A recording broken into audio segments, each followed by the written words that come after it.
moi je m'amuse parfois à prendre Monsieur X dans sa journée. Il se lève le matin, ses enfants partent au collège et ils prennent les transports en commun qui sont dans les langues gratuites. C'est un des rares départements où c'est gratuit.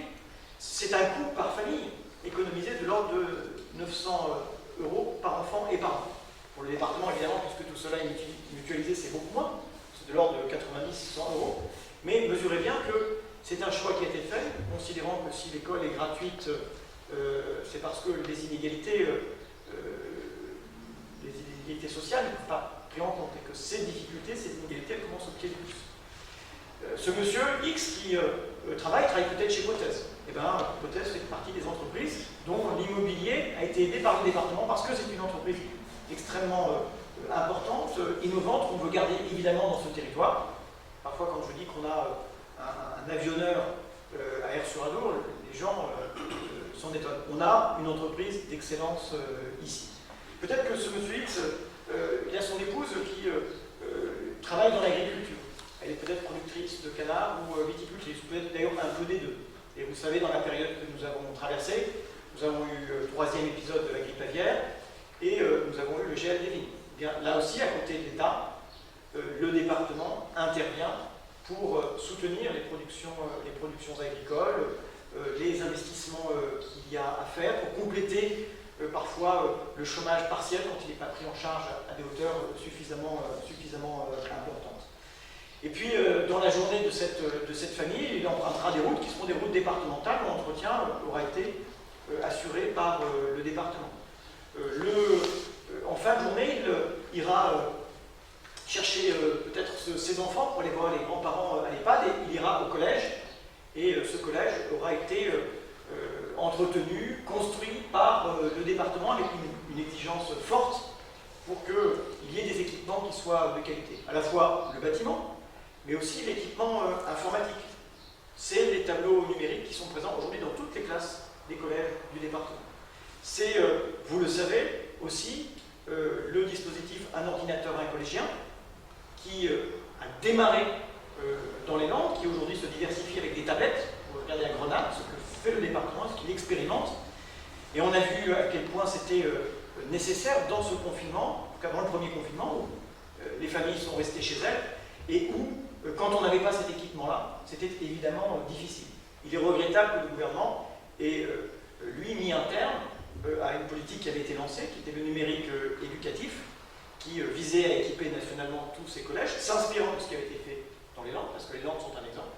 Et on a vu qu'il a fallu, dans l'urgence, trouver parfois du matériel pour les élèves, et que nous ne nous étions pas préparés à avoir des outils souverains, des outils made in France en matière éducative, ce qui fait qu'on s'est jetés tous dans les bras des GAFA. Et puis, quittant le collège, il dépose peut-être ses enfants dans un cours de musique ou dans un club sportif. Et bien là aussi, le département soutient les pratiques culturelles et sportives.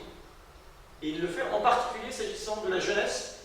Et nous sommes un des départements où il y a le plus de musiciens en France rapportés à la population. C'est quand même tout à fait singulier et tout à fait extraordinaire. Là aussi, ça fait modèle, ça fait école. Que l'on soit riche ou pauvre, de la même manière, on peut avoir ces pratiques culturelles et sportives. Et puis, ce monsieur X va voir sa mère dans un EHPAD, et il va dans un EHPAD dont le prix est parmi les plus faibles de France. Parce que c'est ça aussi les Landes, c'est le choix de ne pas faire de la vieillesse, du vieillissement, une marchandise. Et il n'y a pas d'EHPAD à but lucratif dans le département. C'est une des grandes distinctions avec les propositions d'autres listes qui disent on va ouvrir le département aux EHPAD privés, qui, même pendant la pandémie, ont quand même distribué des dividendes à leurs actionnaires. Vous savez que dans certains départements, le prix moyen au mois est de 2 500 à 3 000 €. Dans les Landes, c'est 1 800 €. Et les 5 800 places dans le département sont agréées à l'aide sociale, c'est-à-dire que même quand vous n'avez pas d'argent, vous pouvez y aller parce qu'il y a une prise en charge sociale. Et ça, vous comprenez bien que dans les choix politiques que l'on fait, on réaffirme ce choix de meilleur pour tous, indépendamment de ces moyens. De la même manière, on tient à ce que nous travaillions sur le maintien à domicile.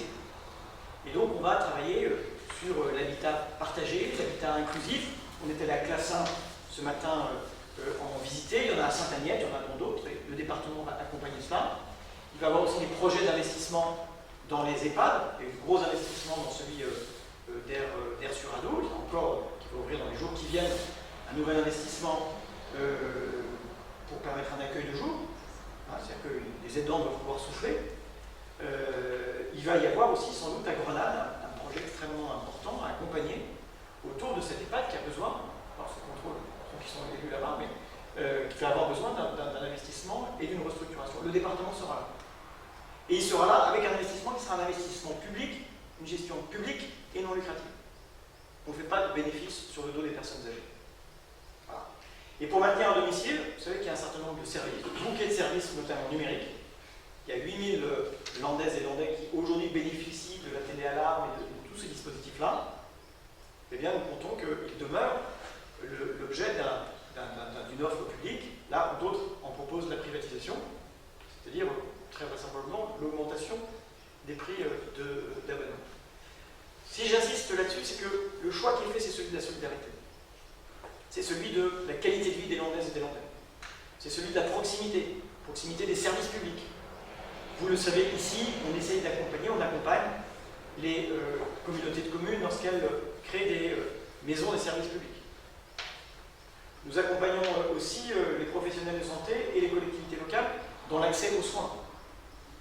Et nous prenons à nouveau des engagements forts pour assurer une couverture médicale qui soit importante, quitte, et c'est un engagements, à salarier là où on ne trouverait pas de médecins libéraux, certains médecins. Est-ce que vous savez, parce que ce chiffre, je l'ai en tête depuis pas très longtemps, quelle est la différence d'espérance de vie entre un hyper-rural et un hyper-urbain?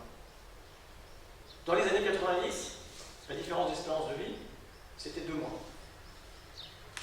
Aujourd'hui, c'est 2 ans et 2 mois. Donc vous comprenez bien la bataille considérable qu'on a menée dans l'égalité d'accès aux soins dans nos territoires pour que nous n'ayons pas des déserts médicaux. Voilà pourquoi on s'est battu. J'étais encore en réunion avant-hier soir avec l'ARS, avec les élus locaux et les médecins libéraux. Voilà pourquoi on se bat pour le maintien de la clinique Air sur Ado, une vraie offre de soins et surtout des urgences 24 heures sur 24. Ça avait été arrêté la nuit parce qu'il y a des difficultés de recrutement personnel, mais le message qui est le nôtre, c'est qu'on a besoin de cette offre de service pour pas qu'il y ait de perte de chance.